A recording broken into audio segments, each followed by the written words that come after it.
Bienvenue derrière la lumière, le podcast qui vous emmène dans le business, le cœur et la tête de ces entrepreneurs qui ont décidé de vibrer fort et créer grand.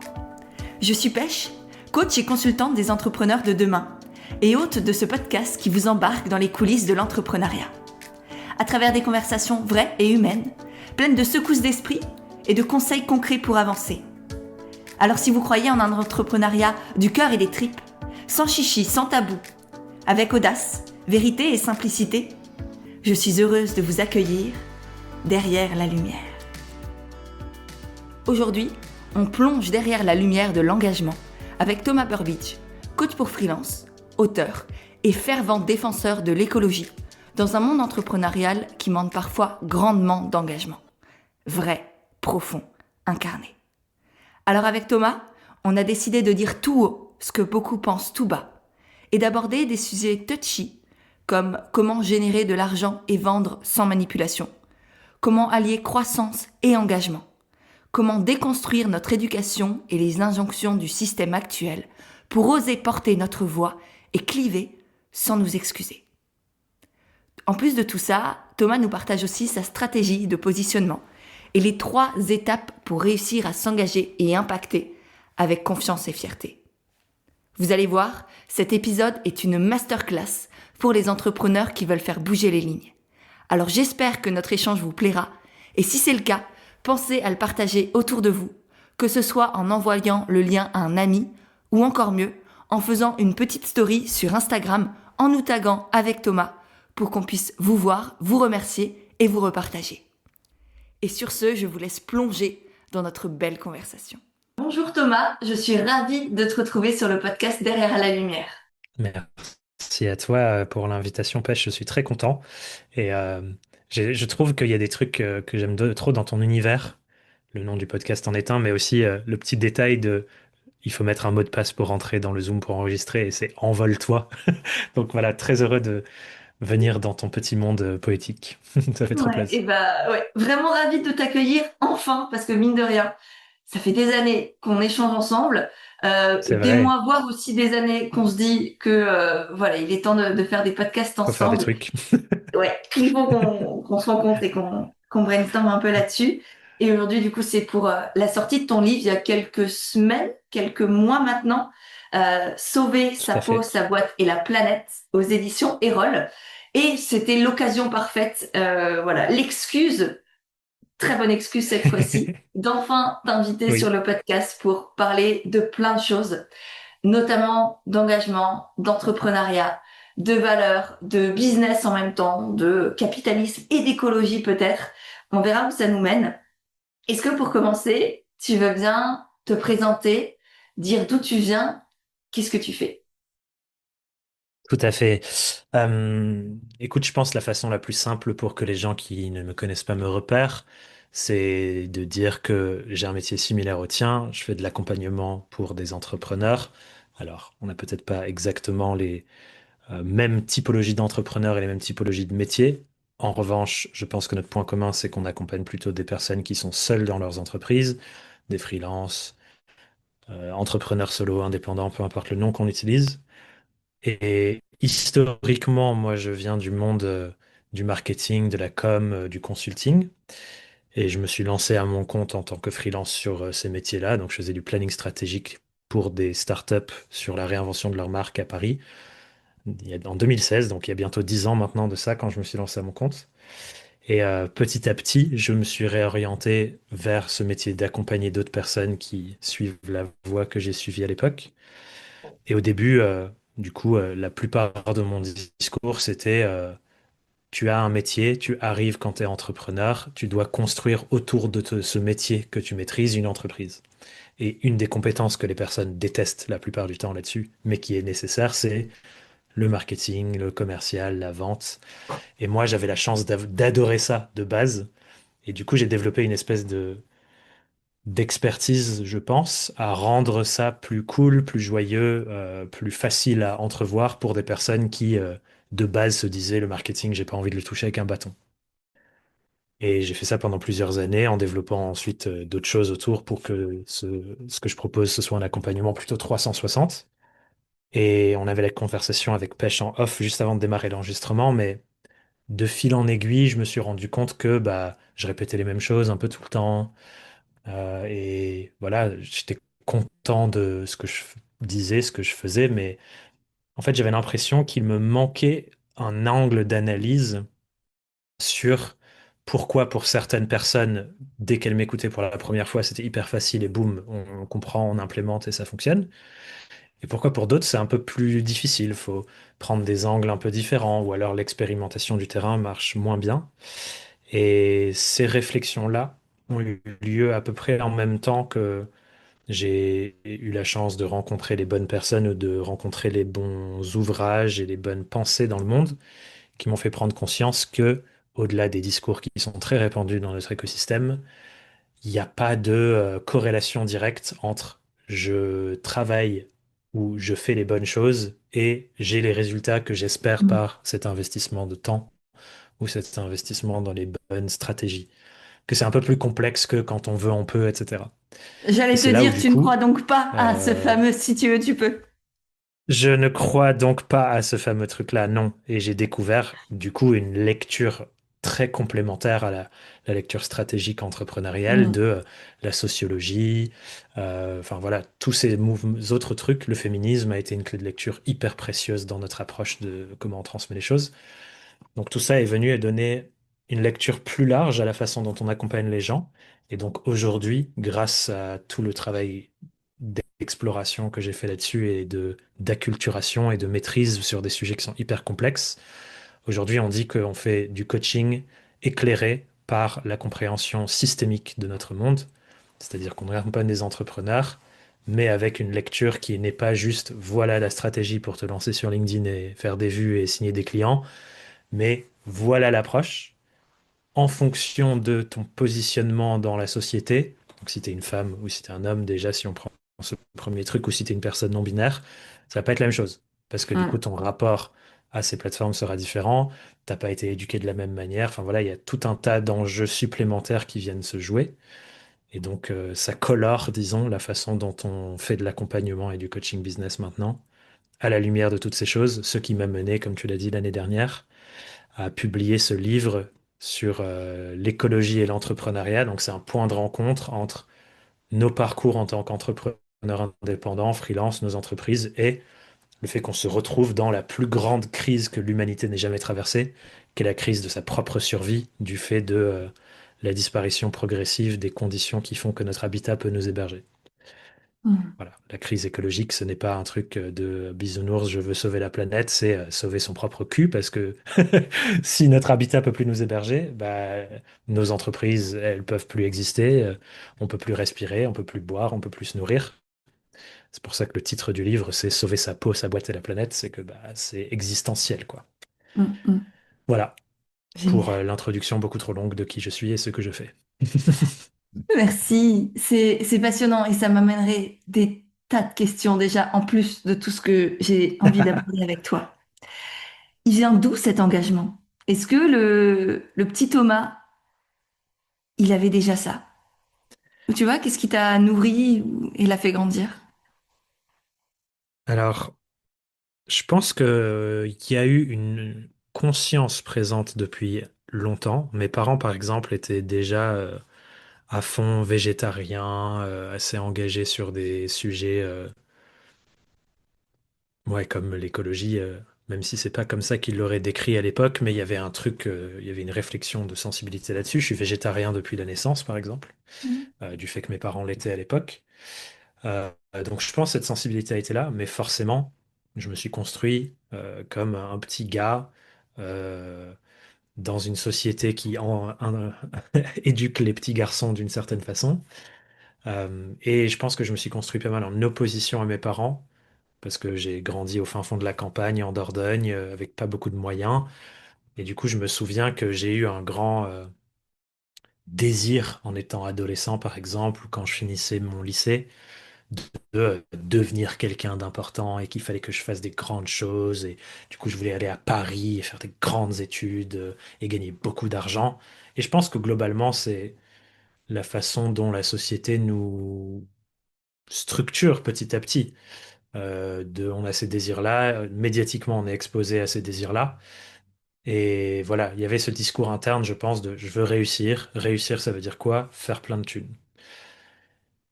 Et je pense que j'ai eu la chance d'avoir un peu un wake-up call quand j'étais dans mes études. Donc, c'était ma première année à Paris-Dauphine. J'avais fait un DUT de gestion d'entreprise. J'ai réussi à rentrer à Paris-Dauphine pour une des meilleures formations en France sur le marketing. J'étais en alternance. Je bossais en cabinet de conseil à la Défense. Donc, je rentrais costard, cravate, ma petite tour et tout. Tu Et à devais la être fin de ma première... extraordinaire. C'était ouais, c'était une expérience de vie. J'ai l'impression que c'était une autre vie. Euh, mais à la fin de ma première semaine, mon père décède d'une rupture d'anévrisme. Et je pense que mon parcours de deuil par rapport à ça et ce bouleversement de vie m'a forcé à me confronter à lui et sa philosophie de vie Mm. et à du coup me questionner sur la mienne en lien avec ça. Et je pense que c'est depuis ce moment que j'ai un regard différent sur le monde où je questionne beaucoup plus les choses. Souvent, je raconte que c'est ce moment de rupture de sa mort qui m'a fait questionner mon chemin d'éducation et mon chemin de pro, quoi. Est-ce que j'ai envie de faire ce à quoi je me prépare, c'est-à-dire bosser en agence à Paris et faire de la pub? Bah, en fait, non. C'est pour ça que je me suis lancé à mon compte. Et je pense que du coup, il y a ce réflexe, tu vois, de toujours se demander, tiens, qu'est-ce qu'il y a derrière le prochain rideau? Et quand on rentre dans notre écosystème à nous, de la formation en ligne, du coaching, de machin, de trucs, ben en fait, tu te rends compte que là aussi, il y a plein de discours tout tracés ou de voix toutes tracées qu'on essaie de te faire bouffer dans ta tête. Et du coup, je pense que j'ai ce réflexe de, il y a quoi derrière le rideau? Mm. Donc, au début, tu suis et après, tu te dis, attends, mais il y a autre chose.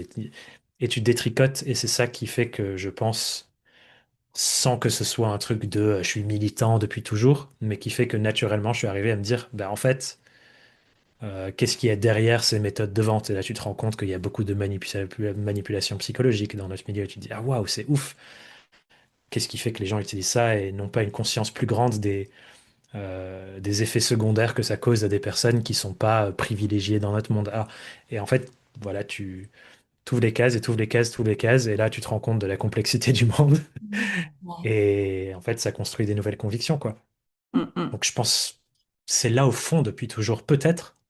Mais la conscience s'est développée progressivement, petit à petit. Les bonnes rencontres, les bonnes lectures, les bonnes prises de conscience, quoi. Ok, ça me parle carrément. Tu l'as dit tout à l'heure, ce nom du podcast, Derrière la lumière, il est aussi là pour ça, de mettre en Hmm, lumière ce qu'on voit pas, ce qu'on dit pas, ce qu'on ressent et parfois qu'on n'ose pas ressentir, même soi-même à l'intérieur. Il y a beaucoup de choses. Ce nom me tient très à cœur et il y a aussi hmm. ça de l'envers du décor, du chemin tout tracé, des solutions toutes faites, des recettes pseudo-magiques. Et je sais qu'avec toi, on va pouvoir aller diguer, plonger là-dedans. Et notamment, j'aimerais bien avoir ton analyse, ton regard à toi sur, avec tes engagements, ta conscience écologique, sociétale aujourd'hui, systémique, pourquoi tu restes dans l'entrepreneuriat? Pourquoi tu restes dans ce système capitaliste, pardon, cet écosystème qui nous pousse, mine de rien, ou qui a pour but, en tout cas, de faire de l'argent? Hmm. Bah, je me suis posé la question de nombreuses fois. Il y a un moment, j'ai eu un peu une crise de sens Mhm. d'être entrepreneur, de faire ce que je fais, et je me suis demandé est-ce que je ne devrais plutôt pas m'engager avec une de ces associations très militantes. À l'époque, je pense que j'étais très inspiré par Sea Shepherd et du coup, je me Mhm. disais, je vais monter sur un bateau et je vais aller militer pour sauver les baleines et ce sera un meilleur usage de mon temps et de mon énergie en tant qu'humain. Ouais. Au final, j'ai pas pris cette décision. Euh, Globalement, je pense que les gens qui nous écoutent ont peut-être cette conscience-là, mais ce que j'observe, c'est qu'il y a énormément de choses dans la structuration de nos sociétés qui ne fonctionnent pas. Mhm. Et quand je dis ne fonctionne pas, pour moi, ça veut dire ça ne produit pas l'épanouissement humain optimal par rapport à la consommation ou les choses qu'on utilise pour ça. Globalement, ce que je veux dire par là, c'est qu'il y a énormément d'inégalités de richesse, de plus en plus d'ailleurs. je sais plus exactement les chiffres, mais on les voit tourner assez régulièrement, de genre 1% de la population mondiale détient plus de richesses que 50% de la population la plus pauvre. Enfin, c'est des trucs absolument aberrants comme ça. Donc ça, la pauvreté, la famine, le fait que on produit autant de biens, de services, mais pour ce faire, on détricote petit à petit la stabilité écologique de notre monde, qui fait qu'un jour peut-être qu'on ne pourra même plus respirer l'air ou juste boire l'eau qui est disponible parce qu'il n'y en aura plus. Donc globalement, on voit tous ces problèmes, et je pense que tu as simplement besoin de suivre un peu les informations pour voir qu'il y a énormément de problèmes. Et en même temps, on vit dans un système où, malheureusement, pour l'instant, nous avons la responsabilité individuelle de subvenir à nos besoins primaires. Nous nourrir, nous loger, nous vêtir, être en bonne santé. Selon les nations et les endroits où on vit, on a plus ou moins accès aux soins, par exemple. Enfin bref, on a cette responsabilité individuelle. Et du coup, ça crée une sorte de paradoxe de j'ai la conscience sociétale qui me donne l'envie de ne m'occuper que de ce genre de problèmes collectifs qui sont les vrais problèmes dont on devrait s'occuper. Et en même temps, je suis maintenu dans un système où je suis obligé de penser en priorité à ma survie. Et donc, c'est plus facile, et de toute façon, pour certaines personnes, c'est obligatoire, de fermer les écoutilles parce que sinon, je ne peux pas me concentrer sur ma survie. Donc, on vit avec ce paradoxe-là. Si on était dans un autre système qui, par exemple, a le revenu universel, où du coup, nos besoins primaires sont garantis quoi qu'il arrive, peu importe comment j'utilise mon temps, mon énergie, bah, je suis quasiment convaincu que beaucoup plus de gens seraient engagés sur des sujets comme l'écologie, et ainsi de suite. Pourquoi ensuite, dans ce contexte, je choisis d'être entrepreneur? C'est que j'ai l'impression que c'est le véhicule de survie pour générer une rémunération qui me permet de subvenir à mes besoins primaires, qui m'offre, avec les compétences que j'ai développées dans ma vie, en ce moment en tout cas, les meilleures armes pour contribuer à ce qui ça fait sens pour moi, tout en garantissant une expérience de vie qui me permet de renouveler ma capacité à bosser sur les sujets qui font sens pour moi. Ça veut dire que le contrôle de mon temps, le contrôle de ma géographie, enfin tous les trucs qu'on nous vend comme étant la raison pour laquelle on se lance à notre compte, mais en fait j'ai l'impression que ça me nourrit pour m'engager sur les sujets qui me semblent importants. Et parler de mon sujet dans mon endroit spécifique du monde, à la lumière de ces enjeux, pour faire une espèce d'effet d'échelle. Et pour être tout à fait transparent avec toi, depuis que j'ai ce switch-là de bosser à fond sur les sujets écologie, politique, démocratique, en lien avec notre expérience d'entrepreneuriat, il y a une partie de moi qui a un peu réinventé le grand objectif final de ma boîte, où je me dis, certes, ce que je fais, c'est de l'enseignement de l'entrepreneuriat, j'apprends aux gens à faire leur prévisionnel financier, leur marketing, tous ces trucs-là, avec une lecture écologique, démocratique, féministe, enfin, tous ces enjeux systémiques. Et en fait, le but de tout ça, c'est de faire en sorte qu'on ait plein d'entrepreneurs qui s'en sortent dans la vie, qui ont des moyens de s'investir eux aussi sur ces causes, pour un jour, je l'espère, créer un basculement sociétal par une victoire démocratique des mouvements plutôt issus de la gauche qui pensent à ces sujets-là. Et donc maintenant, j'ai dans ma tête un truc en fait, je suis en train de construire plein de petits entrepreneurs avec une pensée systémique et sociétale plutôt de gauche, pour que eux fassent ça aussi dans leur entourage et qu'à un moment donné, on puisse avoir une belle victoire sociétale. Mm. Et je trouve que c'est pertinent de le faire dans l'écosystème dans lequel je suis, parce que c'est typiquement un écosystème qui soit est éloigné des sujets de politique, et je dis politique avec un P majuscule, c'est-à-dire penser la construction de notre société. Donc soit ils sont éloignés de la politique et se disent, ah non, mais moi ça ne m'intéresse pas, parce on est poussé dans cette lecture individualiste de ce que moi je fais qui compte. Soit c'est des gens qui ont une pensée plutôt de l'autre côté du spectre, qui est c'est ta responsabilité à toi de te bouger le cul, et qui pensent du coup vraiment en mode l'individualisme néolibéral, donc plutôt une pensée politique de droite.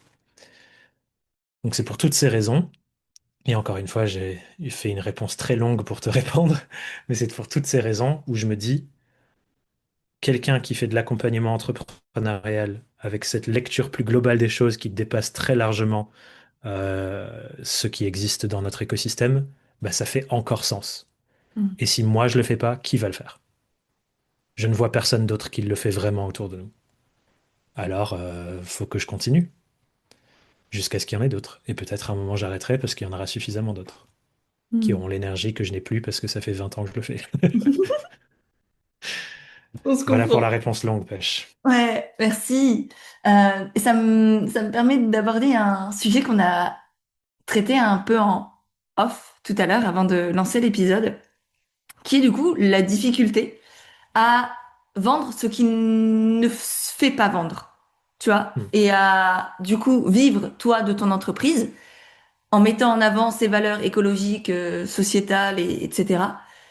En ayant conscience de ne pas vouloir, enfin en ayant et conscience et en, j'imagine, t'empêchant aussi de vouloir manipuler qui que ce soit pour vendre, pour avoir du salaire et du coup euh, permettre ta propre survie dont tu parlais. Mhm. Comment du coup tu as réussi à créer cet écosystème d'offres? Parce que tu parles aussi dans ton livre que je montre là à la caméra pour ceux qui sont sur YouTube. Tu as toute une partie sur notamment les offres et comment créer des offres qui sont écologiquement et sociétalement responsables. Comment toi, t'as fait pour, du coup, vendre quelque chose que les gens n'ont pas forcément envie d'acheter à proprement parler, sortir des recettes toutes faites et des stratégies, voilà, ce qui va te rendre milliardaire ou juste te permettre de survivre, parce que parfois, un entrepreneur qui se lance, il veut juste le SMIC, et rien que ça, Mhm. certains peuvent galérer à l'avoir, à l'obtenir, et Ouais. je pense que tous les deux, on a eu des clients pour qui ils partaient de base sur une belle fusée, et d'autres qui, pendant des mois, ont ramé, ont ramé, ont ramé. Certains qui peut-être ont dû ou souhaité arrêter là. Et, et ouais, leur vendre quelque chose qui fait pas vendre et en même temps qui est nécessaire. Bah, pour répondre à ta question, je pense qu'il faut reposer un peu qu'est-ce que c'est une entreprise et comment est-ce qu'on structure la façon dont on existe pour avoir un business model. Donc ça veut dire quoi? Une boîte, c'est une entité qui identifie un problème dans le monde et des personnes qui vivent ce problème et qui essayent de construire une solution différenciante et unique du fait de l'histoire de l'entreprise, les personnes qui la composent, etc., pour répondre à ce problème. Jusque-là, je pense que tout le monde est d'accord avec cette définition. On l'a entendu 500 millions de fois. Le problème que nous, on essaye de résoudre, c'est aider les entrepreneurs qui sont seuls dans leur boîte à vivre de leur entreprise et continuer de vivre de leur entreprise. Ça veut dire quoi? Ça veut dire, oui, générer des sous, faire en sorte que tu aies un business model qui tourne et que tu puisses subvenir à tes besoins. Mais c'est aussi le mot continuer, il est important. Continue de le faire dans la durée. Et la grande différence du coup avec le reste de notre écosystème et les discours qui, entre guillemets, font vendre, c'est que beaucoup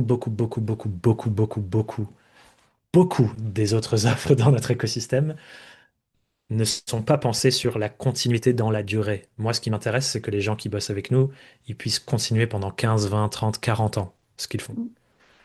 Et d'autres accompagnements qui sont pensés en court terme, qui sont pensés sur des sprints de 3 mois, par exemple, et qui te vendent des énormes fantasmes. En fait, qu'est-ce qu'ils te vendent? Ils te vendent une méthodologie qui a marché pour eux, qui permet de grossir vite, sans aucune prise en compte de c'est quoi les ressources disponibles pour la personne en face. Peut-être qu'elle a moins la capacité de travailler qu'un mec blanc, célibataire, qui a 25 ans et qui du coup peut bosser du matin jusqu'à très très tard le soir et recommencer parce qu'il a aucune obligation dans le reste de sa vie. Mais comme il n'y a pas cette lecture de ma position sociétale est différente de celle de mon client et de ma cliente, parce que, disons-le par exemple, des mères célibataires qui lancent leur entreprise parce qu'elles veulent être plus avec leur enfant, qui se font avoir par ces discours, elles peuvent pas bosser autant que le mec blanc célibataire de 25 ans dans son appart à Bali où tout coûte moins cher et en fait il y a des gens qui sont entre guillemets, colonisés par les entrepreneurs et qui leur amènent leur bouffe jusque dans leur appart, c'est pas la même réalité du monde. Donc les mêmes solutions ne sont pas applicables aux mêmes personnes. D'autant plus que ça détériore énormément la santé mentale et tout ce qui Évidemment, touche à l'émotionnel, au système nerveux de ces personnes, au-delà de évidemment, l'aspect financier et que peut-être l'entreprise va pas fonctionner aussi bien que ce qu'elle l'espérait. Il y a des séquelles psychologiques. Enfin, je pense que tous les deux, on va dire, ramassé à Oui, la petite cuillère pour prendre cette expression-là, des personnes qui effectivement sont tombées dans ces manipulations qui font rêver, ces paillettes, c'est tout ça, et qui en fait psychologiquement ont été atteintes et ça détruit l'estime de soi, la confiance en soi, l'amour de soi, euh, beaucoup de choses qui mine de rien, touchent aussi à notre survie. exactement. Et c'est là où, du coup, entre guillemets, j'arrive à vivre de ce que je fais avec un discours qui n'est pas ce discours-là qui vend, entre guillemets. C'est qu'en fait, je suis pas pour les personnes qui sont encore dans le fantasme de cette réflexion-là. Je ne suis pas pour les gens qui ont besoin qu'on leur vende des paillettes et dire, t'as aucun effort à investir, dans 3 mois, tu fais 10 000 € par mois en automatique en travaillant 2 heures par jour. Les gens qui croient à ce fantasme, ce ne sont pas les personnes à qui je m'adresse. En tout cas, pas au moment où elles ont ce fantasme.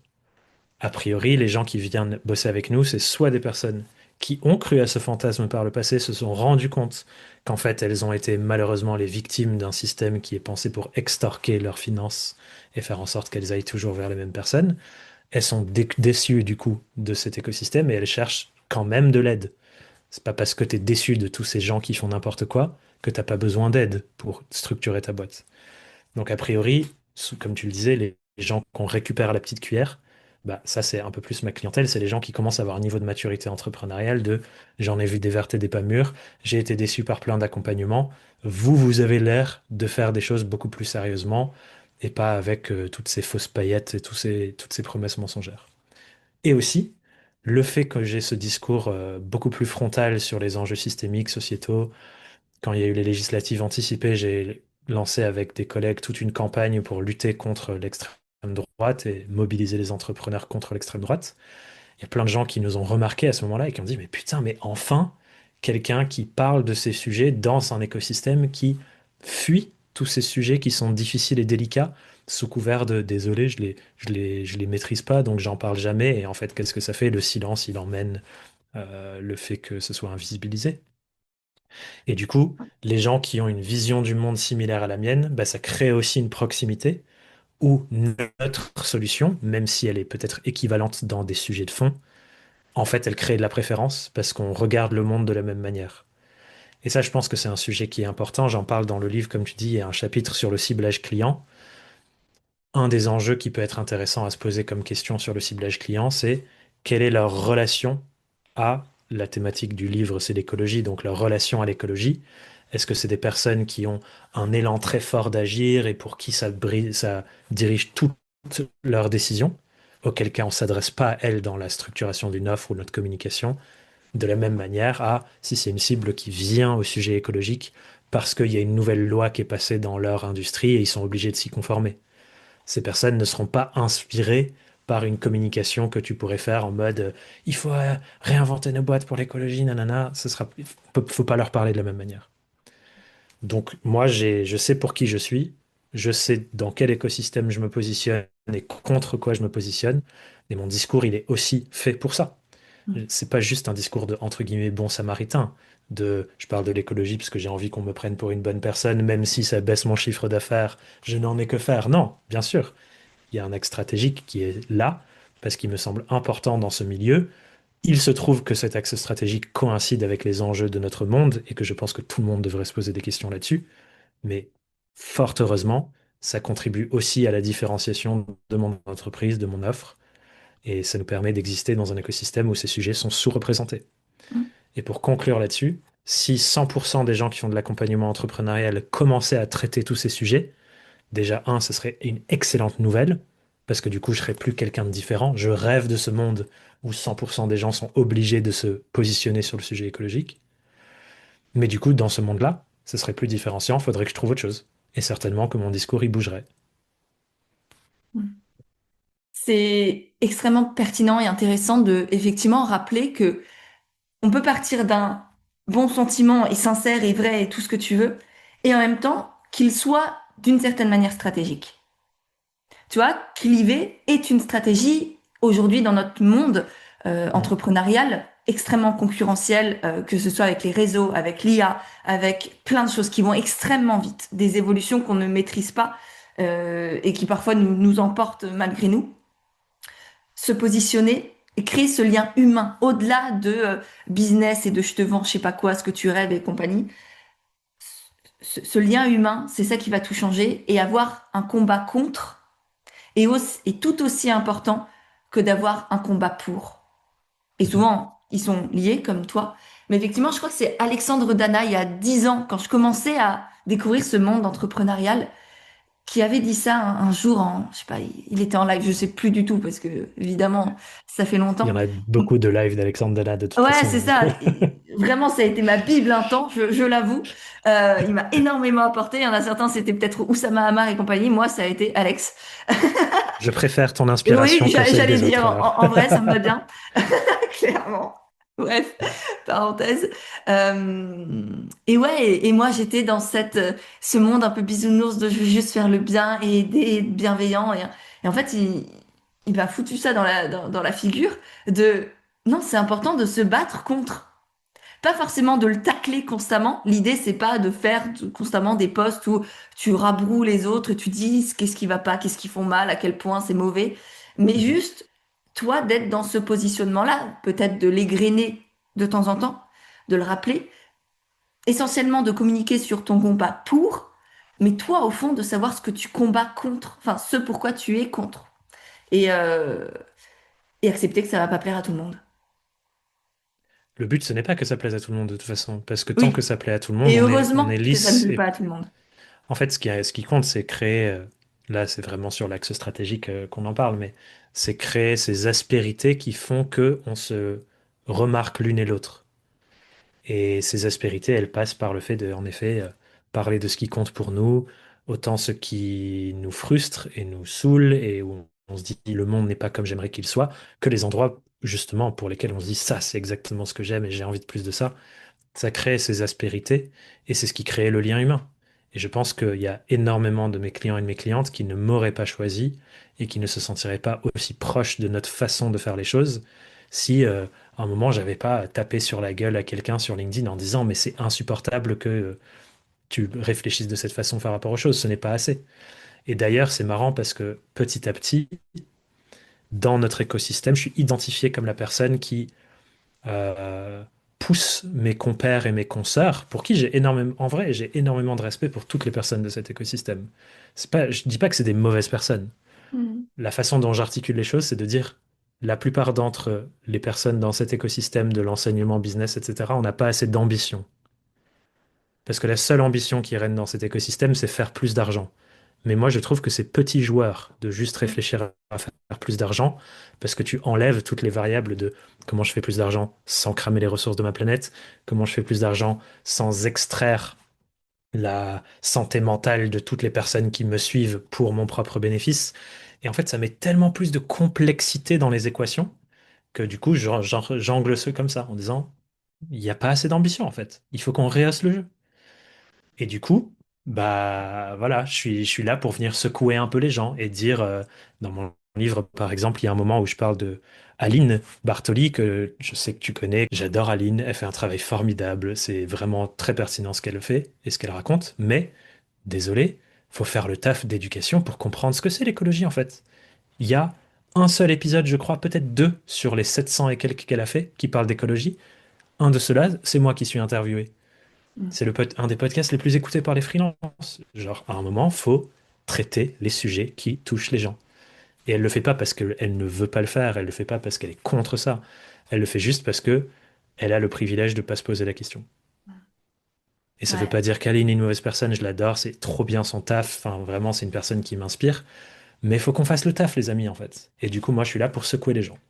Je suis là Mhm. pour secouer notre écosystème et nous rappeler à ses obligations de, une fois qu'on a un média, qu'on est écouté, qu'on a autant de personnes qui boivent nos paroles en nous écoutant parfois des heures et des heures tous les jours, ben on a une responsabilité de les idées qu'on met dans le monde et qu'on met dans leur tête.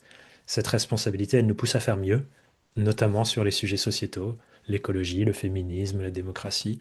On vit dans un monde, on doit en prendre soin. Yes, tellement.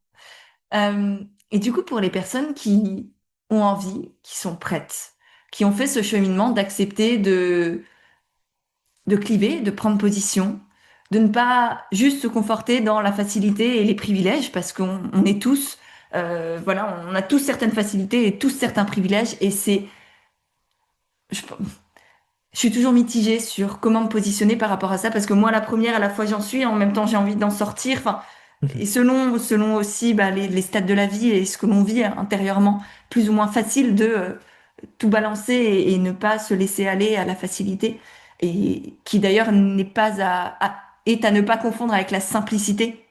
Moi, Oui. j'ai beaucoup de mal avec la facilité dans la vie. Je suis du genre, exemple tout bête, mais prendre le vélo, même s'il faisait -10, là, toute la semaine dernière, on enregistre début janvier, il faisait très froid, la neige, le verglas, tout ça. J'étais toujours sur mon vélo pour tout faire. Et c'était pas facile, Mhm, mhm. mais il y a ce truc chez moi, un peu je sais pas, j'arrive pas à mettre le mot dessus, mais j'ai du mal avec la facilité. Par contre, cette simplicité, d'avoir une communication qui soit simple et efficace, un business model qui sort pas par 3 milliards de stratégies, de tunnels de vente, de bidules et de comment ça s'appelle, de closers, de juste, ok, Oui. j'ai une, deux, trois offres qui se suivent, qui se complètent, qui sont cohérentes, qui me ressemblent, qui m'animent profondément. Moi, c'est ce que je nous souhaite, c'est ce que je crée pour moi, c'est ce que tu as créé pour toi, c'est ce que on accompagne aussi nos clients à créer. Et tout ça pour revenir à cette facilité, pas forcément facile d'en sortir, mais je crois nécessaire quand même. Euh, donc pour les gens qui ont envie de se bouger les fesses, de prendre position, qu'est-ce que toi t'as mis en place? Comment tu le fais concrètement? Bah, je pense que la notion de privilège est importante comme point d'entrée, puisque selon notre position sociale et les privilèges dont on dispose ou dont on ne dispose pas, l'approche sera un peu différente. Je parlais là de moi qui viens secouer mon écosystème, etc. C'est plus facile à faire et à faire du call-out comme je le fais des fois. Encore une fois, qui n'est pas ciblé sur les individus, mais sur la représentation que ces individus ont malgré eux et malgré elles dans un écosystème. Ben, je peux le faire parce que je suis un mec. Donc sur les réseaux sociaux et sur Internet, on a moins tendance à remettre ma parole en cause que si j'étais une femme ou si j'étais une personne non binaire. Euh, donc voilà, j'ai certains privilèges qui me facilitent certaines actions et certaines stratégies d'implémentation de ce qui compte pour moi et ma vision du monde. Donc il y a cette réflexion qui est importante de j'ai envie de faire valoir un imaginaire et un idéal et une façon de voir le monde et de communiquer dessus et peut-être déranger. Mais l'important, c'est comment je peux faire ça d'une façon durable et qui me permette de continuer de le faire. Ça sert à rien enfin, si, c'est utile, mais d'être énervé une fois, balancer un gros post et se prendre la haine de tout un écosystème et se faire cancel pour plus jamais fonctionner dans ce monde-là et toi-même être tellement trigger parce que tu t'es fait déverser toute la haine de LinkedIn sur la tête, bah c'est pas durable, c'est pas non plus écologique. On travaille beaucoup avec nos clientes sur il y a l'écologie globale. Nous sommes des individus qui faisons partie d'un écosystème et d'un habitat qui se dégrade et il y a l'écologie personnelle. C'est si je fais quelque chose qui n'est pas durable pour moi, je ne peux pas faire des choses qui sont durables pour l'écosystème dont je fais partie. Donc c'est deux choses à faire dialoguer, tu vois. Donc je pense, déjà c'est génial d'avoir la capacité à avoir une clé de lecture de la situation de la société et de mon rôle et ma place dans ce système. Donc comprendre les choses, avoir de la clarté mentale dans un monde qui ne nous balance que de la désinformation à la gueule, c'est déjà une putain de victoire. Et on est déjà des citoyennes plus éclairées que la plupart pour faire un vote dans le bon sens. Donc globalement, si les gens qui nous écoutent ont rien que ça, c'est super. Si on n'ont pas l'énergie d'aller plus loin parce que sujet de privilège ou parce que situation qui fait qu'on est dans notre survie au quotidien tous les jours, ben vous avez déjà une victoire. Vous allez faire votre taf d'aller voter à 100% des élections tant qu'on nous vient encore dans une démocratie pour le faire. Vous pouvez transmettre cet épisode à quelqu'un autour de vous ou les épisodes de sujets que vous suivez et d'informations pertinentes autour de vous. C'est déjà super. C'est déjà bien. Faites confiance au fait que nous sommes des centaines de milliers partout dans le monde, des millions partout dans le monde, à dédier une énorme partie de nos vies à ces causes, et on se relaie. C'est comme une équipe de sport, il y a des remplacements, des fois il y a des gens qui sont trop fatigués, c'est les autres qui prennent le lead. Donc Mm. déjà, on peut faire confiance à ça. Il y a un mouvement collectif qui, historiquement, va dans ce sens-là, et qui va continuer d'aller dans ce sens-là plus la situation de crise s'agrandit, plus il y aura de réponses. Pour autant, faut être clair aussi sur, faut pas se raconter l'excuse de ah oui, moi, je suis pas assez privilégié pour prendre la parole, c'est trop dur, donc je vais pas le faire. Faut être lucide sur est-ce que je me cache ou est-ce que je fais de la préservation saine. Pour les gens qui se disent bon, je pourrais peut-être faire un peu plus. Il serait peut-être temps que voilà. La première réflexion que je vous invite à avoir, c'est de vous dire, en fonction de mes compétences, de mes facilités et de la place que j'occupe dans le monde, donc ça peut être dans le travail ou dans votre cercle social et ainsi de suite, quelles sont les actions qui me semblent les plus simples et fluides à faire et qui contribuent aux causes qui sont nécessaires. Moi, par exemple, c'est très simple pour moi de faire de la communication, de publier du contenu, de produire de la pensée et de la diffuser. Et donc, je me positionne comme cette espèce de militant médiatique qui essaye de faire véhiculer ses idées dans un écosystème qui, historiquement, ne les véhicule pas trop. C'est pas pour autant que tout le monde doit faire ça. On a aussi besoin de gens pour qui le plus simple et le plus fluide, c'est aller incarner dans la matière les solutions. Par exemple, je sais pas, faire de la permaculture dans son village et mettre les mains dans la terre et le faire. Pour moi, ce serait beaucoup plus dur de faire ça personnellement. Pour autant, on a absolument besoin de gens qui le font. Donc il y a des gens qui incarnent les solutions. Et ça peut être déjà génial de se dire, OK, moi je suis, je sais pas, web designer, c'est un exemple que je prends dans le bouquin. Mon but, c'est pas de convaincre tout le monde que l'éco-conception est la meilleure chose à faire, mais c'est que moi, la façon dont je pilote mon entreprise, ce soit le plus écologique possible dans mon métier. Ou essayer de faire un peu mieux. Mm. Ce qui permet à des gens comme moi d'ensuite aller raconter cette histoire à d'autres personnes. Et donc faire le travail de médiatisation. Mm. Donc ça, il y a incarner les solutions et se dire, bon, bah, le prochaine étape, c'est incarner davantage encore. Là, encore une fois, je prends l'exemple de l'écologie, mais ça peut être l'inclusivité, ça peut être le féminisme, enfin voilà, tout un tas d'autres combats, les intégrer davantage. Il y a la médiatisation de ces solutions. Et enfin, globalement, si je fais trois grandes catégories, ce dont on a aussi cruellement besoin, c'est des gens qui viennent se battre contre, militer contre toutes les choses qui sont délétères à ces solutions. Si je prends l'exemple de l'écologie encore, il y a des gens qui doivent incarner les nouvelles solutions, qui créent les éco-villages, ce genre de personnes-là. Et en face, on a besoin de gens qui vont aller faire du lobbying J'allais dire, pour ouais, faire en sorte que militer, ouais, ouais, ouais, les pires s'engager lois ne différemment. passent pas. Ouais. On a besoin de gens qui vont faire des ads pour pas qu'on construise les aéroports. Et ça, c'est hyper dur à faire. Et Mm. s'il y a des gens pour qui ça, c'est facile et fluide et qui se sentent investis et inspirés par le fait d'aller faire ça, c'est incroyablement nécessaire. On a besoin de gens comme ça. J'ai interviewé quelqu'un sur mon podcast qui est freelance et elle a participé à, ça n'existe plus, mais à l'époque, il y avait pas Extinction Rébellion, c'était Dernière Rénovation, un collectif militant.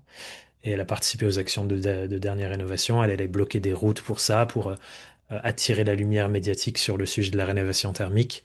Et ça m'inspire de fou, quelqu'un qui fait ça.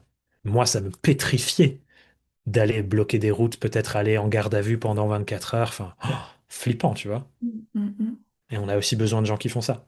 Donc il n'y a pas de voie unique. C'est aussi la raison pour laquelle j'ai écrit le livre, pour essayer d'ouvrir la perspective de tout ce qu'il est possible de faire. Mais je pense que la réflexion, c'est quelle est ma position sociale, les privilèges que j'ai pas. Si je sens que j'ai un curseur que je peux augmenter sur mon intensité d'action, selon qui je suis, mes forces, mes facilités, ma position sociale, tout ce que j'ai, ça ressemble à quoi de faire plus 10%? Sans essayer d'être le super-héros qui fait tout. Le but n'est pas qu'on fasse tout parfaitement, mais le but c'est que le truc qu'on peut faire bien et mieux en mieux de chaque jour, ça faut que j'augmente le curseur progressivement. mm. Et je pense que c'est comme ça, collectivement, qu'on arrive à faire une différence. Ouais. Donc, conscientiser ses privilèges, les accepter, voir comment peut-être potentiellement on peut les utiliser. Toi, par exemple, Oui, tu citais enfin, le fait que tu sois un homme, ça fait que peut-être tu es pris un peu plus au sérieux que d'autres. Bah ok, tu peux pas lutter contre ça, tu peux pas l'enlever, tu peux pas le donner aux femmes, mais par contre, tu peux l'utiliser pour faire exactement. valoir tes idées, tes valeurs. Donc, on peut Ou les utiliser nos leurs aussi. privilèges sans en avoir honte et tout en luttant pour qu'ils s'amenuisent, Mhm. enfin que tout le monde soit réellement dans la matière sur un pied d'égalité. Et ensuite, c'est Oui, OK, je fais un état des lieux de mes compétences et comment j'accepte d'avoir certaines compétences, pas d'autres, mais je me focalise sur ce que je peux apporter, sur ce que je peux faire ou dire ou mettre en application pour aller dans le sens de mes valeurs et de mes envies. Tout à fait. Et un dernier point que je dirais pour les personnes, parce que ça c'est une analyse plutôt globale, mais pour les gens qui nous écoutent et qui sont entrepreneurs, qui je pense Mm. sera la majorité de notre audience au final, je pense qu'il y a une façon importante de repenser la place de l'entreprise aussi dans ces enjeux-là. Parce que souvent on pense à l'entreprise juste comme un véhicule financier. Je consomme des ressources, j'investis du temps et le but c'est que ça sorte plus d'argent que ce que je mets au début, ou plus d'argent que le temps que j'y passe. Mais en fait, comme je le disais tout à l'heure, nos entreprises n'existent que grâce à la société dont elles font partie. Toutes nos entreprises, et nous d'ailleurs en tant qu'humains, on est les enfants de la société. Et donc tout ce que nous on crée, on est quelque part aussi les parents de la société. On est les enfants et les parents à la fois. Et donc il y a cette réflexion importante de comment est-ce que mon entreprise, elle contribue de nouveau à la société que je préférerais enfanter que celle dont j'ai hérité. Et donc là, il y a déjà une réflexion qu'on voit beaucoup dans notre écosystème de tous ces gens qui disent sur les réseaux, il faut partir, la France se détricote, on vous impose trop, nanana, nanana. Qu'est-ce que ces gens disent en fait? Ces gens disent, toute ma vie jusqu'à aujourd'hui, j'ai hérité des avantages de la société dans laquelle je faisais partie, et je décide que je ne souhaite plus contribuer pour les personnes qui viennent après moi.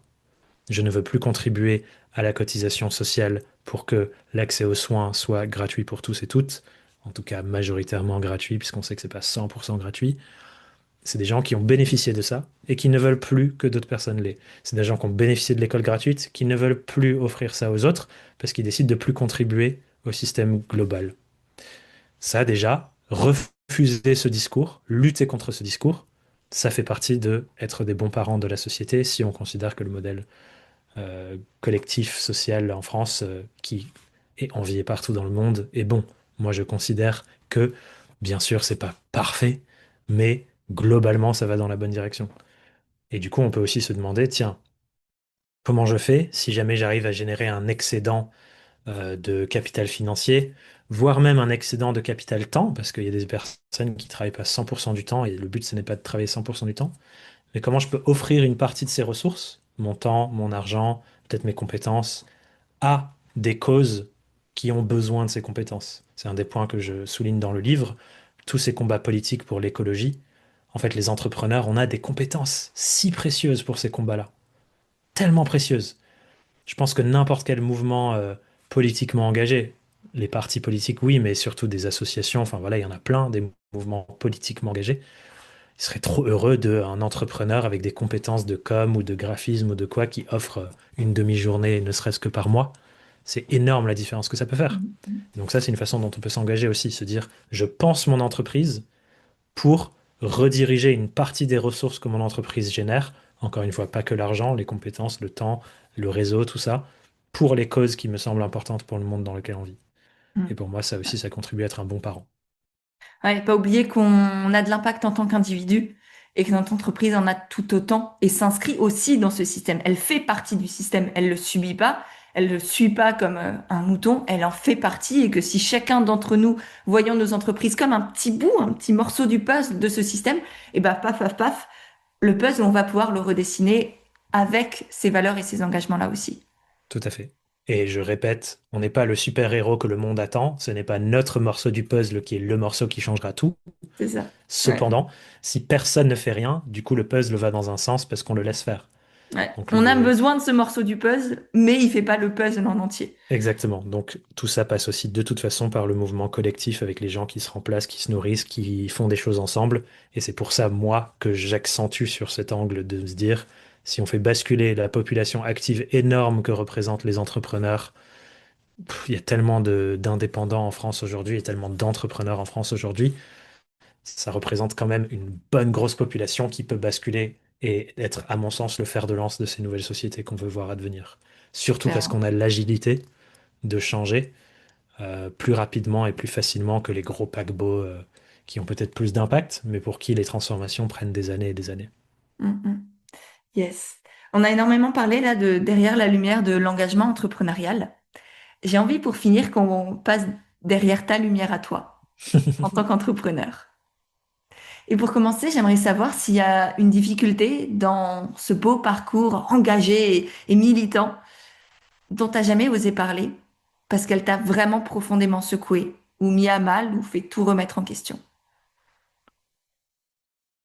Bon, est-ce qu'il y a un truc dont j'ai jamais parlé? C'est une question dure parce que globalement, ma volonté dans ce que je communique, c'est justement quitter ce truc fantasmé de l'entrepreneuriat, être très transparent. Donc j'écris par exemple quand je fais des articles bilan de fin d'année, un truc que j'adore et je fais en ce moment là, comme on est début janvier, ben, j'aime bien juste tout raconter quoi. Et pas storyteller le truc et tout. Je suis en mode voilà, il y a eu ça, c'était de la merde. Il y a ça, franchement, je trouve que c'était pas bien, mais ça a été fait. Enfin, j'essaye de mettre de la transparence. Euh, Peut-être que celui qui me traverse en tout cas, c'est que une des choses dont j'ai pris conscience dans mon chemin d'accompagnant et mon chemin de créateur de contenu aussi, c'est que la place médiatique que l'on prend et que tu vis toi aussi, elle crée dans les relations qu'on tisse dans cet écosystème des biais de pouvoir ou des biais Mhm. relationnels. Quand il y a quelqu'un qui écoute ton podcast, genre, je sais plus combien j'ai d'épisodes, moi je pense plus de, enfin, ouais, il y a des centaines et des centaines d'heures d'épisodes de podcast sur mon podcast. Quand il y a quelqu'un qui t'écoute parler tous les jours dans un épisode de 1 heure, 2 heures, pendant des semaines et des semaines, et que tu rencontres cette personne en vrai pour la première fois, on n'a pas du tout la même position dans la relation. Cette personne a l'impression de me connaître de plein de façons différentes. Moi, je la découvre pour la première fois. Et je crois que quand au début, quand je vivais ça, je n'avais pas conscience de ces biais d'autorité et ces biais Ouais, relationnels. oui, parce que mine de rien, même si nous, on l'a pas cherché, enfin, tu l'as peut-être vécu aussi, mais il y a une sorte de mise sur un piédestal, Exactement, un peu exactement. de starification sans qu'on, enfin voilà, Tout à on fait. est En tout cas, il personne, y a un enfin, je déséquilibre. pense on est d'accord là-dedans, mais qu'effectivement, sans le vouloir, il y a un déséquilibre que c'est pas l'autre qui le crée, mais ouais, il y a ce piédestal sur lequel on est foutu. Ah merde, Ouais. attends, fais-moi redescendre là. Exactement. Donc il y a ce déséquilibre relationnel et je pense qu'au début, j'avais pas de maturité et de conscience sur ça qui se jouait Hmm. et je pense que ça a nourri la part de moi qui, quand j'étais au collège par exemple, j'étais pas le garçon stylé au collège, j'étais pas dans les groupes populaires. Souvent, j'étais le petit garçon qui voulait pas jouer au rugby et qui voulait pas se battre avec les autres petits garçons, donc on se foutait de ma gueule. Je me suis fait un peu bully, harcelé et tout. Et je pense que ça venait tellement penser cette blessure, qu'il y a une forme d'addiction qui en sort. Et jusqu'au jour où j'ai vraiment compris ce qui se jouait sur un plan psychologique de ces biais relationnels, biais d'autorité, ça fait que les relations, elles sont pas tout à fait sincères, que par exemple sur les enjeux de si je propose un truc à quelqu'un qui m'a écouté pendant des heures et des heures et des heures et des heures et des heures, bah elle est pas capable de dire un vrai non ou un vrai oui éclairé, parce que c'est l'excitation de waouh, Thomas me propose qu'on aille prendre un café ou j'en sais rien, tu vois, je vais le faire. Ou Thomas me propose de venir dans sa formation, je vais sortir les thunes. Et en fait, notre écosystème joue beaucoup de ça, de ce côté star. On le voit avec les arnaques de la star qui contacte la vieille dame toute seule au fin fond de la campagne et qui est persuadée d'avoir une relation avec Clooney et qui lui donne toute son assurance vie, tu vois, alors qu'en fait, c'est juste quelqu'un qui exploite ça. Et donc ça, je pense que ça a été un long chemin aussi de prendre conscience de ces biais relationnels et mettre en place des choses pour plus que ça pense la blessure, enfin voilà, soigner, faire mon travail à moi qui me regarde de soigner mes blessures et pas attendre d'avoir des fans qui soignent mes blessures pour moi, entre Ouais. guillemets, tu vois. Et je trouve que du coup, je me sens beaucoup mieux depuis que j'ai plus cette conscience et je suis convaincu de bien plus prendre soin des gens aussi. Euh, Ça, je pense aussi que c'est un point important en tant qu'homme dans notre société de faire ce travail émotionnel que malheureusement souvent on rejette sur les femmes qui nous entourent. Donc ouais, ça je pense que ça a été un gros challenge dans mon parcours, du fait de mon enfance, du fait de ces blessures-là, qui se sont matérialisées pas par choix, mais juste par le chemin que j'ai eu de créer du contenu, qu'on me lise, qu'on m'écoute. Hmm. C'est extrêmement intéressant et merci de partager tout ça. Parce que du coup, en vivant globalement la même chose que toi, moi, ça a fait ressurgir en moi quelque chose de complètement différent, qui est beaucoup plus la peur de décevoir. Hmm. Du coup, le fait d'être mise sur un piédestal, c'est oh putain, je dois prouver, montrer encore plus. Je dois Ouais. rester cette espèce de pseudo-perfection et du coup, qui n'est même pas Collé à choisie par l'image. moi, mais qui est définie par l'autre, et Ouais. du coup me confondre à ces attentes-là. Mm. Et ça m'a joué aussi énormément de tours dans notamment mes premières années d'entrepreneuriat où en fait je ne suivais ni ce que je voulais, ni ce que je pensais être juste pour l'autre, ni mon offre à proprement parler, mais plus un espèce de caméléon qui se tortillait pour essayer de convenir au mieux à ce que l'autre attendait. Et au final, il y avait très peu de résultats, si je suis honnête. Parce qu'en fait, elle repartait en ayant le poil bien lissé, tu vois, mais pas en ayant secoué ce qui devait l'être, en ayant remué ce qui devait être remué, libéré ce qui devait l'être aussi. Et ça m'a permis, du coup, de mettre en lumière ça et de complètement changer ça aujourd'hui. Mm, Et je suis mm, mm. hyper heureuse de moi et pour l'autre d'avoir aujourd'hui le courage et je crois l'amour aussi de l'autre de secouer. Parce que pour moi, quand on aime sincèrement quelqu'un et quel que soit l'amour, hein, là c'est l'amour qu'on a pour nos clients et je crois que c'est aussi une forme d'amour. Oui, Euh, oui. je veux pas qu'elle m'aime, moi. Je veux qu'elle aime ce qu'elle crée, que ce soit juste, que ce soit vrai, que ce soit puissant, que ça lui ressemble, que ça dure sur le long terme. Et du coup, c'est mettre notre ego à nous, en tout cas là le mien, de côté, mettre ma blessure personnelle, intime, d'humaine de côté, et vraiment avoir cette casquette d'entrepreneur, un peu comme tu l'as fait aussi au fur et à mesure des années, de non, là je suis là pour elle, pas pour moi être aimée, mais pour elle l'amener là où elle a besoin, où elle souhaite aller. Ça fait pour moi partie de ce qui manque cruellement à la posture de beaucoup de personnes qui se disent être coach ou accompagnante et qui, ouais, c'est un élément important de posture, de Mm, je suis pas là pour que je te plaise, je suis pas là pour que tu me valides moi, Thomas, je suis là pour t'aider à trouver ce qui est le plus aligné en toi. Et si pour ça, à un moment donné, j'ai besoin de dire un truc et que ça crée une image de toi envers moi, bah c'est ok en fait.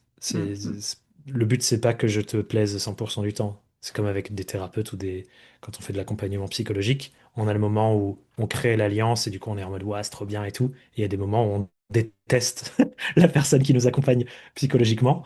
Et voilà, ça parle pas de la personne, c'est parce qu'on fait le taf. Et ça, c'est un élément de posture qui est hyper important, je crois. ouais, Mais que pareil, comme c'est un métier non réglementé auquel j'ai juste besoin de le mettre comme étiquette Instagram pour dire que je le suis, des fois ça fait plus de mal que de bien aux personnes qui vivent ça. clairement. Et d'ailleurs, ça me permet de citer aussi notre amie Laura, Bien qui sûr. parle énormément de ces jeux de posture avec qui j'avais fait un épisode de podcast que je mettrai dans la description. J'ai plus le titre, mais vraiment allez l'écouter. Là, après notre échange avec Thomas, ce sera Oui. un combo parfait et qui est extraordinaire aussi. Donc, elle sera encore mieux placée que nous, je pense, enfin, en tout cas que moi, pour parler de tout ça. Mais c'est vrai que Bah, qu'intégrer tout ça dans ses accompagnements en tant qu'humain, même en règle générale, c'est vital et pour soi et pour nos relations. Laura, qui a d'ailleurs une excellente lecture politisée du métier d'accompagnant et de Mm, la façon dont on opère ces métiers d'accompagnant. On a une émission avec Laura qui s'appelle Entreprendre, ses politiques, parce qu'on se rejoint sur ces trucs. Mais Laura parle énormément dans ses formations et ses accompagnements pour développer la posture d'accompagnante de comment on a une lecture politique de ce qui se passe pour la personne en face, comment est-ce qu'on muscle aussi notre compréhension des enjeux sociétaux, parce que c'est en faisant ça qu'on accompagne mieux les gens, parce qu'on ne les prend pas avec une lecture que individuelle, mais on les replace dans des systèmes de domination, des systèmes relationnels plus larges. Et donc c'est aussi en ce sens que je pense clairement que développer sa lecture sociétale du monde dans lequel on fait partie, ça fait de nous tous et nous toutes, peu importe notre métier, des meilleurs professionnels parce mm, qu'on resitue les enjeux sur lesquels on travaille dans leur écosystème. On les prend plus en lecture silotée, on les prend dans une lecture plus globale avec ce que le rapport Meadows, qui est un des premiers rapports sur les enjeux écologiques, nomme comme la pensée systémique. C'est pour ça que j'utilise ce mot. Il y a un livre qui s'appelle Pour la pensée de systémique, qui est affreux à lire, mais qui nous permet de comprendre les choses comme ça. Mais vraiment, il est très dur à lire. Mais ouais, mm. c'est cool que tu Je mentionnes Laura mettrai, pour cette raison aussi. ouais, je mettrai tous les liens évidemment, comme dit dans les notes de l'épisode juste en dessous. Euh, pour finir, avant dernière question, qu'est-ce que les gens ne voient pas de toi? Qu'est-ce que tu gardes à l'intérieur? Je sais que, encore une fois, il y a cette transparence chez toi qui fait un bien fou. Et on ressent cette sincérité, cette authenticité. Et je crois qu'elle est vraiment vraie par rapport à certains. Euh, mais ouais, est-ce qu'il y a quelque chose qu'on ne voit pas? Ça peut être vraiment très anecdotique, hein, je te dis pas de... Ouais, ouais. Bah, je sais pas si les gens le voient pas. Quelque chose qui me frustre, c'est que comme je je souhaite jouer un rôle particulier dans notre écosystème, qui est sur ces sujets engagés, sociétaux, etc., etc., je suis associé à cette image-là, fortement. Et d'autres sujets sur lesquels je me sens pour autant très compétent, par exemple tous les enjeux entrepreneuriaux, de structuration d'entreprise. Enfin, je me considère être un très bon gestionnaire d'entreprise et un très bon accompagnant à la gestion d'entreprise. Comme c'est pas des sujets dont je parle dans notre écosystème parce que c'est des sujets que je considère qu'il y a besoin de nommer ou qui créent un lien avec l'audience que je cible, bah, j'en parle peu et donc on les perçoit pas. Et Hmm. donc là, il y a une histoire très drôle. C'est une anecdote assez marrante que je vais raconter. J'ai un très bon ami qui travaille depuis peu avec quelqu'un qui prend en charge toute la structuration de son système d'acquisition. Donc, c'est quelqu'un qui rédige les publicités pour Insta, Facebook, etc., qui fait tous les systèmes de mailing, qui aide beaucoup sur la conversion marketing. Donc, vraiment des métiers marketing très pointus que j'ai fait pendant longtemps et que j'ai plus envie de faire. Et donc, j'ai un pote qui bosse avec quelqu'un comme ça et ça marche trop bien, il fait que m'en parler et tout. Et du coup, il arrête pas de dire à son prestat, il faudrait absolument que tu bosses avec Thomas, il a trop besoin de quelqu'un comme toi et tout. Et ce mec répond, mais Thomas, il veut faire de l'argent, c'est pas juste un militant écolo qui vit dans les bois. Ah, Et du coup, putain. c'est trop drôle de voir. Forcément, lui, il traîne plus dans les écosystèmes que j'essaye de détricoter, tu vois. Il traîne avec plein d'entrepreneurs que moi, j'estime peu, parce qu'ils incarnent des choses qui ne me semblent pas bien dans le monde. Mais du coup, là, c'est son écosystème. Et du coup, il a la lecture de cet écosystème sur moi, qui n'a rien à voir avec qui moi, je me perçois être, tu vois. Donc, qu'est-ce qu'on voit pas de moi? Au final, ça dépend complètement de Hmm. où les gens sont Ouais, situés, ce qu'ils voient, ce qu'ils ne voient pas de moi. Mais je suis souvent frustré que on ne me reconnaisse pas la compétence entrepreneuriale que moi je me reconnais, parce que c'est pas les sujets que je valorise. ouais. Alors que les clientes qui viennent faire le mastermind pendant 2 ans avec nous, par exemple, ben, au bout de 2 ans, ils sont en mode, pouah, genre ils voient parce que bah il y a les formations, il y a les bootcamps, on met les mains dans le cambouis et on bosse sur tous ces sujets, mais j'ai pas la latitude de le montrer au reste du monde Ouais. parce que bah, mon temps et mon espace de Ouais, communication t'as est fait un autre occupé par choix, autre t'as chose, quoi. priorisé autre Exactement. chose. Ouais. Mais je J'ai comprends. pas écrit le livre sur la stratégie marketing, tu vois, j'ai écrit le livre sur le guide d'action Sauver sa écologique pour peau, entrepreneurs. saboter la planète. Ouais. C'est un bon choix aussi, quand même, mine de rien Bah, je aussi. pense que c'était le choix nécessaire et sur lequel Ouais. je me sens le plus aligné. Mm, mm. Euh, quelles sont tes sources d'inspiration? Là, si tu me devais me citer trois personnes que potentiellement je pouvais aussi retrouver sur le podcast pour échanger autour d'un sujet avec il ou elle, ce serait qui? Alors, si tu arrives à les avoir sur le podcast, je veux bien que tu me les passes après, parce que c'est pas forcément des gens accessibles. Mais la première personne qui vient tout de suite en tête, c'est quelqu'un qui se présente comme un historien. Il s'appelle Rutger Bregman. Il est hollandais, mais il fait tout son contenu en anglais. Il a sorti plusieurs livres que j'adore. Il y a celui que je vois dans ma bibliothèque là qui s'appelle Utopia for Realists, l'utopie pour les réalistes. Et du coup, c'est une lecture historique et sociétale de à quoi ça ressemblerait une nouvelle utopie pour nos sociétés et en quoi est-ce que, en vérité, toutes ces utopies sont réalistes. Il parle par exemple du revenu universel et des expérimentations qui ont déjà été faites et qui ont montré que c'est à chaque fois des super résultats positifs quand c'est expérimenté. Et il a sorti un livre récemment que j'ai pas encore lu, mais que j'ai absolument envie de lire parce que je trouve que je me reconnais beaucoup dans ce discours. C'est un livre qui s'appelle Moral Ambition, l'ambition morale. Et le titre, enfin la thèse, c'est de dire le monde a besoin qu'on marie l'ambition dont font preuve les entrepreneurs, etc., etc., avec la moralité dont font preuve les militants. Et Hmm. tout le but, il a dit, mon objectif avec ce livre, c'est de créer une nouvelle vague de personnes qui décident de quitter les boîtes de conseil, tous les bullshit jobs qui recrutent les gens qui sortent des meilleures universités pour leur dire, le monde a besoin de gens intelligents comme vous, qui décide de s'attaquer aux problèmes les plus difficiles qu'on a. Vous gâchez votre vie à faire des putains de slides de PowerPoint de 90 slides en écrivant en taille 6 là, à écrire n'importe quoi, alors que ce truc sera jeté la semaine d'après. Vous gâchez votre vie à faire ça. Lisez ce livre, quittez votre job, essayez de régler la faim dans le monde, tu vois. Hmm. Et je suis en mode, mais putain, ça, voilà, Ça va. l'ambition morale, quoi. Donc lui, il m'inspire énormément en ce moment. C'est dur de citer quelqu'un après lui, hein. Après, ça peut Je vais être des prendre. personnes plus proches de toi, tu vois. Bien sûr, bien sûr. Bon, on a cité Laura, du coup, ça, la ref est posée. Est-ce qu'il y a d'autres gens ouais, dans tes amis, tes Yes. connaissances? Un sujet qui n'a rien à voir. Je suis en train de lire la série Fondation de Asimov. Je crois que son prénom c'est Isaac. Ouais, Isaac Asimov. Donc c'est une série de science-fiction qui est très très vieille. C'est une des premières séries de science-fiction qui en a influencé énormément d'autres. Les gens qui nous écoutent ont sûrement vu passer les films Dune, qui viennent d'une série écrite de livres de science-fiction, qui est énormément influencée par Fondation, du coup. Il y a une série Fondation d'ailleurs qui suit pas du tout l'histoire du livre, mais qui a été faite par Apple TV. Et en ce moment, du coup, cette série, cet auteur, mais globalement tous les auteurs de science-fiction m'inspirent énormément. La prochaine lecture que j'ai, c'est Octavia Butler, par exemple, pardon. Elle a fait de la science-fiction féministe aussi. Et j'aime trop les réflexions entre la science-fiction qui projette dans un futur imaginaire les enjeux de société aujourd'hui. Par exemple, dans Dune, c'est pas dans les films et les livres, c'est en préambule de ce qui se passe, donc c'est pas un spoiler ce que je vais dire.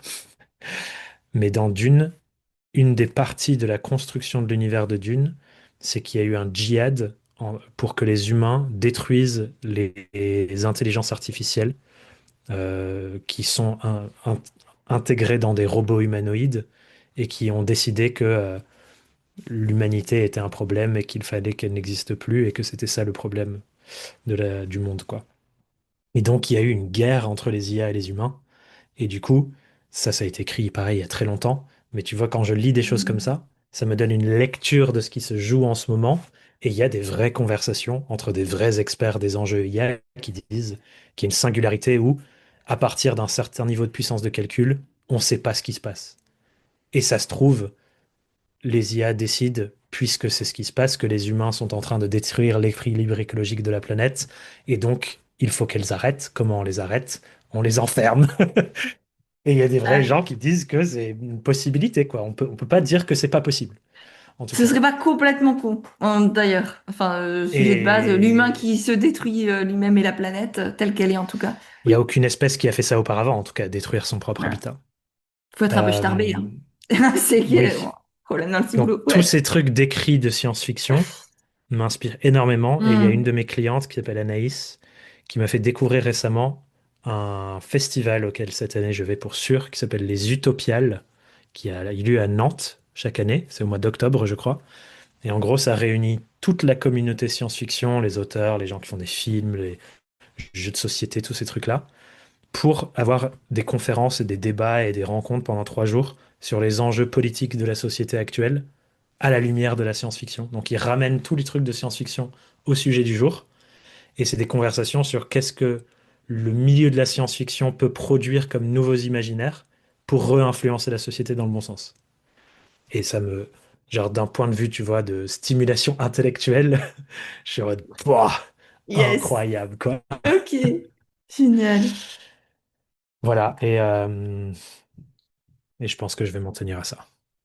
Ça marche. J'avais envie de dropper un autre nom, mais il faudrait que j'explique pourquoi après pendant un moment, Hmm. donc je vais pour l'instant le garder. Ça marche. Top. Pour finir, est-ce que tu as une citation, un mantra qui t'habite, qui t'accompagne, qui te fait du bien, qui te secoue? Celui qui me traverse aussi, parce que je regardais ma bibliothèque, c'est je sais que je ne sais rien. Hmm. Et une grande partie du rôle de ma bibliothèque dans ma vie, c'est de me rappeler que j'en ai pas lu 90% et que donc je sais que je ne sais rien, puisque j'ai encore énormément de choses à apprendre. J'adore cette vision. La mienne, c'est tout pareil. Je la verrai différemment grâce à toi. Bah, c'est un Moi, concept que c'était le j'ai. FOMO d'avoir des piles à lire dans la moitié des étages, tu vois. Ouais, bah, je suis conscient que je ne saurai jamais tout et du coup, je me dis, le but, c'est pas de tout lire, c'est que je me rappelle à cette humilité. Mm, Et mm. peut-être que je peux avoir l'élan de continuer de lire et d'apprendre, c'est fine. Mais je sais que Ouais, ça, mon élan de lire ne dépassera jamais la quantité de choses que j'ai envie de lire. Et donc ce gap, il me rappelle que je ne pourrai jamais savoir tout ce que je veux savoir. Et ce n'est pas le but. Le but, c'est d'utiliser le savoir que j'ai déjà pour faire ce qui me semble le plus juste dans le monde. ouais. Avancer avec humilité et faire de ton mieux avec tout ce que tu es et tout ce que tu as. Exactement. Et chercher à faire mieux avec cette condition purement humaine et limitée. Yes. J'invite en tout cas tout le monde à quand même lire ton livre à toi, parce qu'il est très chouette, J'espère. Ou extrêmement alors, intéressant. ou en tout cas, Euh, achetez-le, mettez-le dans votre bibliothèque. Si vous c'est ne le ça, lisez pas, ça vous rappellera que vous ne maîtrisez pas ces sujets. c'est ça, et sachant aussi que l'argent ne sera pas vers toi, en tout cas en très très Non, fine partie. tout Donc à fait. vous inquiétez pas, niveau capitalisme, Thomas ne va pas, en tout cas, peut-être que je te le souhaite quand même, hein, mais finir millionnaire grâce à lui, c'est pas encore le cas. Non, ou alors il faut que j'en écrive des centaines et des centaines d'autres. Ouais, ouais. Moi j'ai abandonné avec le mien, vraiment, j'ai d'autres chats à fouetter que d'essayer Il de le vendre à tout existe. prix. Ce Mais qui oui, au compte moins il existe, aussi, il est c'est le là. chemin de création. Donc, Ouais. J'espère que tous les deux, nos livres qui sont là et peut-être futurs, aideront en tout cas les gens qui en ont besoin et permettront aux choses et aux gens et à la planète d'avancer. I hope so. Merci infiniment Thomas pour tout ça. Ça a été un Merci à toi, régal. Pêche. Enfin, peut-être que c'est le premier d'une petite série. On verra. En tout cas, très heureuse d'avoir passé cette heure et demie depuis qu'on a commencé avec toi. Avec le off compris. Donc, je ne sais pas combien de temps l'épisode aura duré. J'espère qu'il vous a plu aussi, à vous qui nous écoutez. Si vous êtes encore là, ça doit être le cas.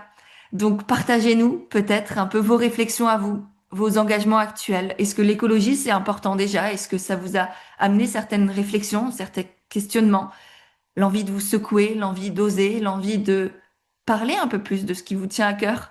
Je crois qu'on sera tous les deux très heureuse de d'échanger, Oui, de voir aussi vos retours, vos échanges, vos partages du podcast. Si vous pensez qu'il peut être intéressant ou intéresser certains de vos proches, de vos amis, de votre audience sur Instagram, partagez-le. On n'a pas grand-chose à vendre. Si le livre de Thomas, mais comme dit, il va pas s'enrichir avec. Mais je crois qu'on a beaucoup de choses à dire, à apporter, à secouer. Et on le fait ensemble. Donc, merci à vous aussi de partager ces messages. merci, merci grandement, Pêche, pour ton invitation. J'ai envie de dire aussi en ton honneur, disons, notre écosystème, il y a plein de personnes où je les vois arriver sur mon petit écran de téléphone et globalement, ça ne me fait pas du bien. Mais tu fais partie des personnes où quand je vois ton petit visage et tes petites publications, même si je sais qu'en ce moment tu t'éloignes des réseaux pour ton propre bien-être, et d'ailleurs félicitations pour ça, mais quand je vois ta petite tête apparaître, généralement il y a des sensations plutôt positives qui accompagnent ça. Donc j'ai envie de te dire merci pour ça, pour cette petite fenêtre de bien sur les internets. Et bravo aussi, puisque je me raconte l'histoire que c'est grâce à tout ce que tu mets au monde que ça me crée ces sensations positives. Donc Mm. voilà, je voulais te rendre un peu de ta lumière à toi aussi, si je file la Merci. métaphore de ton propre podcast. Merci infiniment, Thomas. Avec Je plaisir. te rends l'appareil, non pas par obligation, mais par sincérité, vraiment. Tu fais partie des personnes pour qui je prends encore le temps de lire parce que ça me nourrit. Hmm. Et il y en a pas des centaines. Voilà. Donc, merci aussi pour ça. Merci à toi et merveilleuse journée à toutes. Oui. À bientôt. Et voilà pour ce nouvel épisode. J'espère qu'il vous a plu, inspiré et questionné. Si c'est le cas, pensez à le partager autour de vous.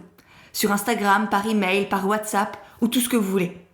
C'est à la fois la meilleure manière de soutenir mon travail et en même temps d'aider celles et ceux qui pourraient aussi être inspirés par le podcast. Et d'ailleurs, une autre très belle manière de permettre à d'autres personnes de découvrir le podcast et de soutenir tout ça, c'est de laisser une note et un commentaire sur votre application de podcast. Ça vous prend 2 secondes et demie et ça a un impact vraiment immense au niveau des algorithmes et de la visibilité du podcast. Donc merci d'avance de prendre ce temps-là.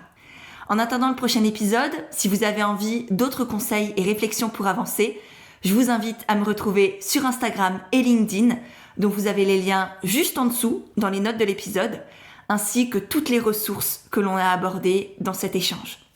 J'ai hâte de vous y retrouver et en attendant, prenez soin de vous et surtout, autorisez-vous.